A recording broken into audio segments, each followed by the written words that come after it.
श्रद्धा murder case. जी हाँ दोस्तों, एक अत्यंत ही दरिंदगी भरा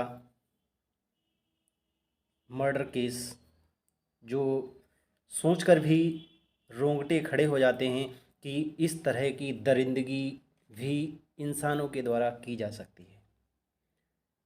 एक प्रेमी ने अपनी ही प्रेमिका का अपने ही हाथों से कत्ल कर दिया। ना केवल कत्ल कर दिया बल्कि उसे मारने के बाद उसके जिस्म के 35 टुकड़े कर दिए। सोचकर बहुत ही दरिंदगी और भयानक दृश्य सामने आता है। इस तरह के किसी भी दरिंदगी से भरे हुए केस में अपराधी को सख्त से सख्त सज़ा ज़रूर मिलनी चाहिए और सज़ा इस तरह की होनी चाहिए कि आगे कोई भी व्यक्ति किसी भी प्रकार का कृत्य करने से पहले हजार बार सोचे। हमारे समाज में इस तरह के अपराधियों को सरेआम गोली मार देनी चाहिए, उनको सरेआम फांसी देनी चाहिए ताकि लोगों में ये मैसेज जाए कि आगे से किसी प्रकार का कोई भी इस तरह का कृत्य ना करे। अत्यंत ही दरिंदगी से भरा ये कृत्य है। आइए आज हम बात करते हैं श्रद्धा मर्डर केस से जुड़े कुछ पहलुओं की। सबसे पहले हम आपको बताना चाहेंगे, श्रद्धा जो कि मुंबई की रहने वाली थी और आफताब जो कि श्रद्धा से 2019 में मुंबई में मिलता है और इन दोनों की सबसे पहली मुलाकात जो होती है वो एक चैटिंग ऐप से होती है। बाद में ये दोनों एक कॉल सेंटर में जॉब करने लगते हैं और उसी दौरान ये दोनों रोज़ मिलने लगते हैं, जिससे कि इन दोनों के बीच की नज़दीकियाँ काफ़ी बढ़ जाती हैं और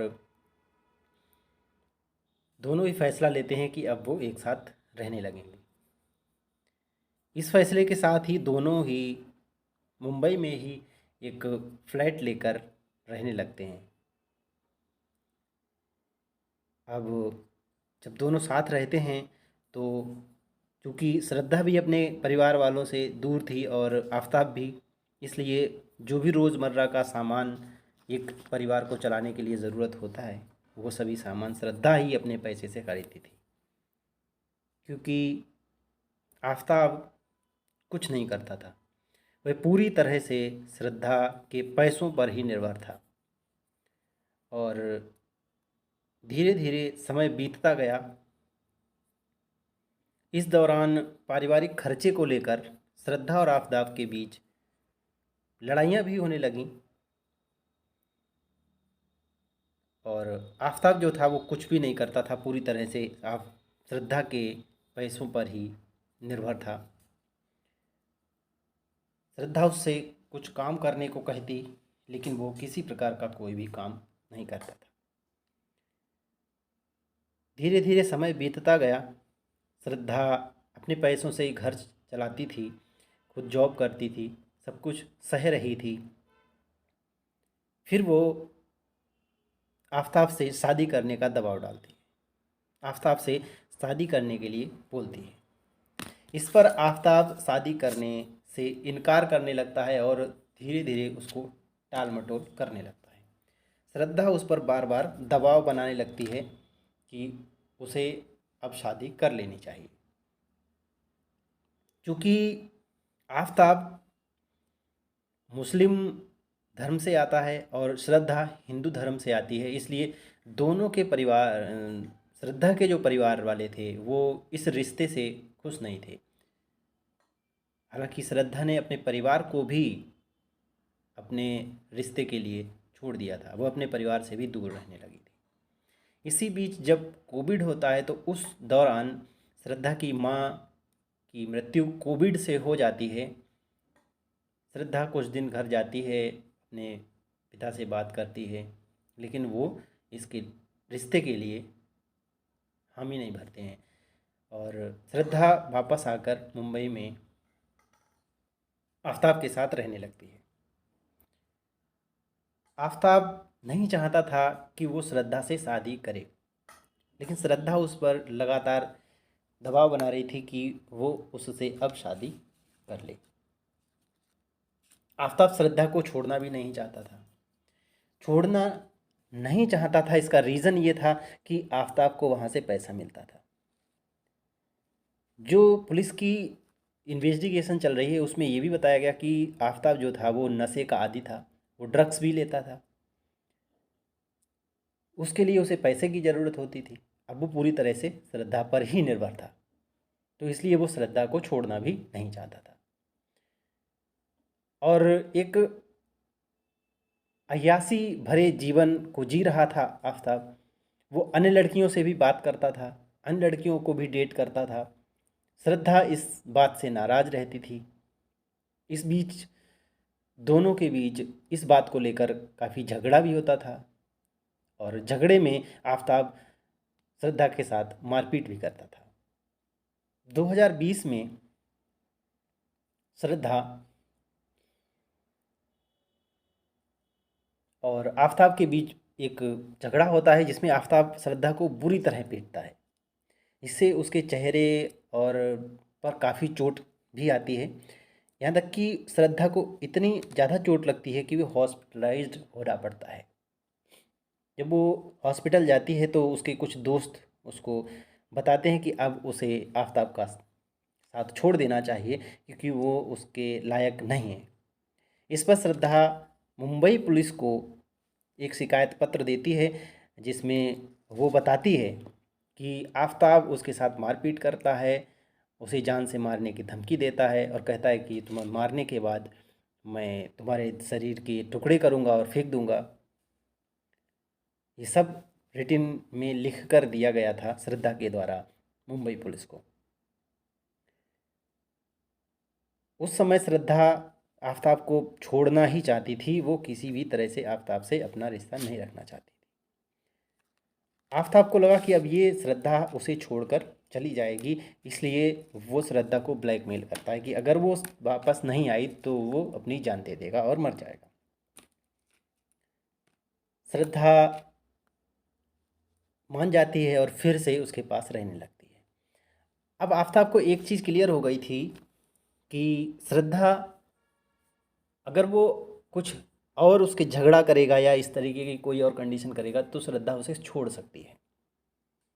तो श्रद्धा को वो छोड़ना नहीं चाहता था और उसके संबंध जो थे, बात जो थी, डेट जो करता था वो अन्य लड़कियों के साथ भी करता था। श्रद्धा को वो छोड़ना नहीं चाहता था। उसके जीवन में, लाइफ में और भी लड़कियां थीं, तो अब उसके जीवन में अन्य लड़की भी आई, तो अब वो श्रद्धा को छोड़ना चाहता था कि श्रद्धा से शादी ना करे। लेकिन श्रद्धा का पैसा उसको चाहिए था।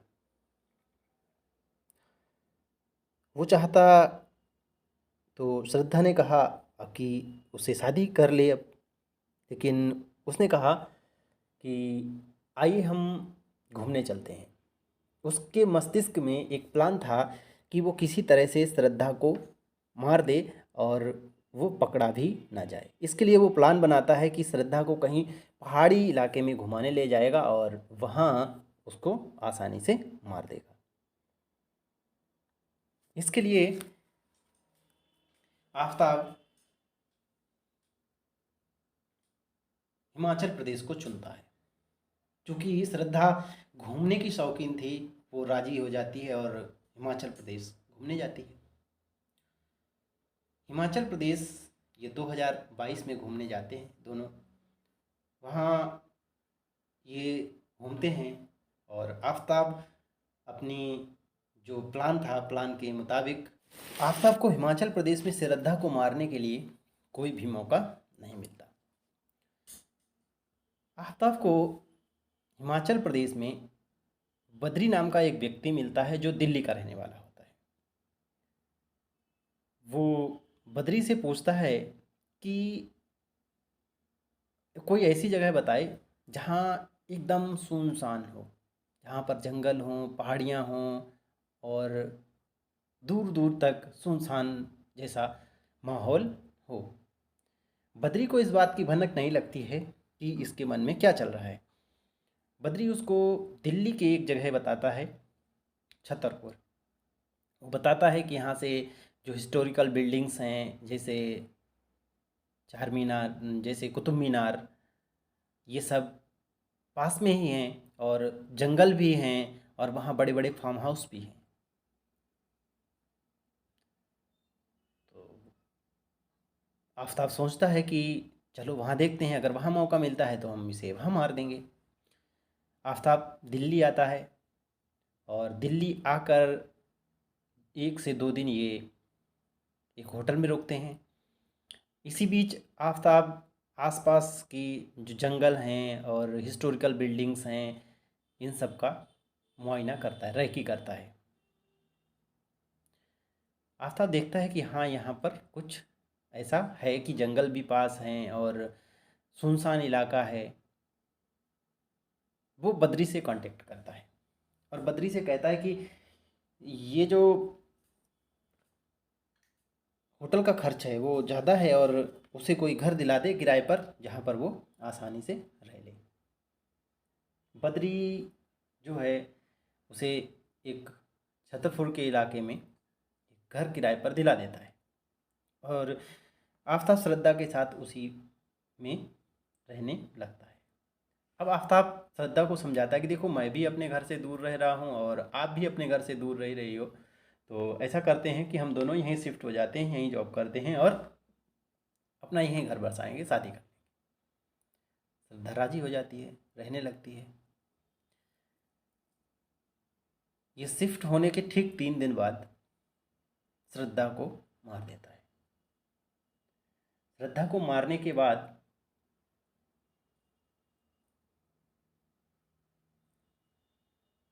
उसकी बॉडी को ये बाथरूम में ले जाता है और वहीं छोड़ देता है। इसके बाद ये जोमेटो से खाना मंगाता है, खाना खाता है, चुपचाप सो जाता है। सुबह उठता है,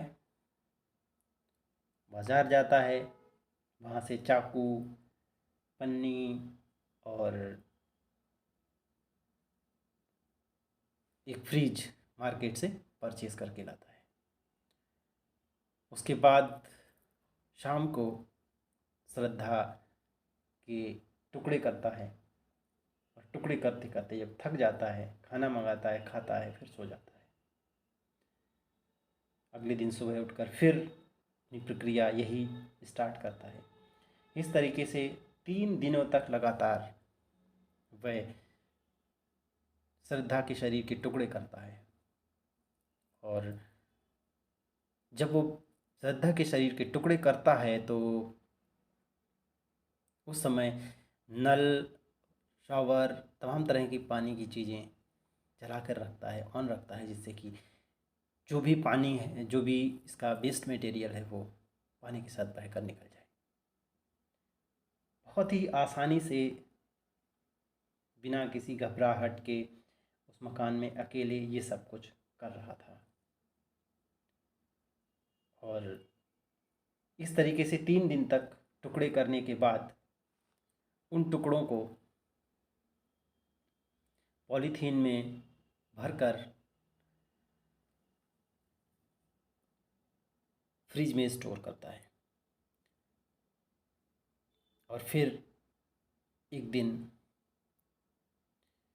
कुछ टुकड़ों को बैग में लेकर जंगल में फेंक कर आ जाता है। बड़ी आसानी से फेंक कर आ जाता है। तब इसको लगता है कि ये तो बहुत आसान काम है, क्योंकि यहाँ कोई रोकने और टोकने वाला है नहीं। उसके बाद वह लगातार 20 दिनों तक श्रद्धा की जिस्म के टुकड़ों को जंगल में इसी तरह फेंकता रहता है और फिर बहुत ही आसानी से वहाँ रहता है। इस बीच श्रद्धा के जो दोस्त थे वो श्रद्धा से कांटेक्ट करते हैं और जब श्रद्धा से कांटेक्ट करते हैं तो श्रद्धा के फ़ोन से ये आफ्ताब उन सबको रिप्लाई दिया करता था श्रद्धा बनकर। श्रद्धा सोशल मीडिया पर बहुत ज़्यादा एक्टिव रहती थी, अपने स्टेटस, अपनी फ़ोटोज़, इन सबको अपडेट करती रहती थी। लगभग 2 से 3 महीने का जब वक्त बीत गया तो उसके दोस्तों को लगा कि बात भी नहीं हो रही है और कोई स्टेटस भी अपडेट नहीं हो रहा है, तो उन लोगों को कुछ टेंशन हुई। श्रद्धा के भाई से उन्होंने कांटेक्ट किया। श्रद्धा के भाई ने भी इस चीज़ को देखा।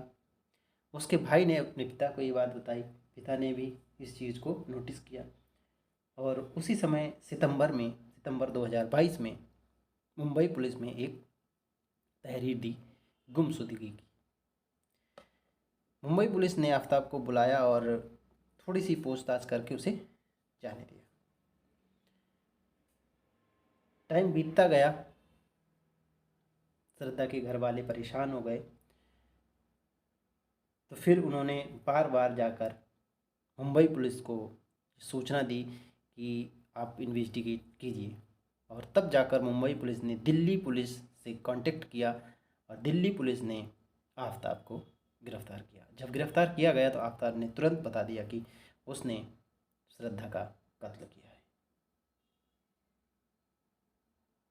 अगर मुंबई पुलिस थोड़ा सा एक्टिव रहती तो सितंबर में ही ये केस पकड़ में आ सकता था और उस समय तक जो टुकड़े थे शरीर के उनको प्राप्त करना, ढूंढना आसान होता। लेकिन कहीं ना कहीं लापरवाही रही थी मुंबई पुलिस की, जो कि किसी की जान पर बनाई। और इतनी ही दरिंदगी जिसे सोच कर भी एक खौफ सा उठता है। बहरहाल जो भी है, अपराधी अब पुलिस की गिरफ्त में है। कानून से रिक्वेस्ट है कि ऐसे दरिंदों को सख्त से सख्त सज़ा दी जाए, ताकि लोगों में एक मैसेज जाए कि किसी भी तरह का कोई भी कृत्य करते समय वो 1000 बार सोचें, उनके हाथ कांपें।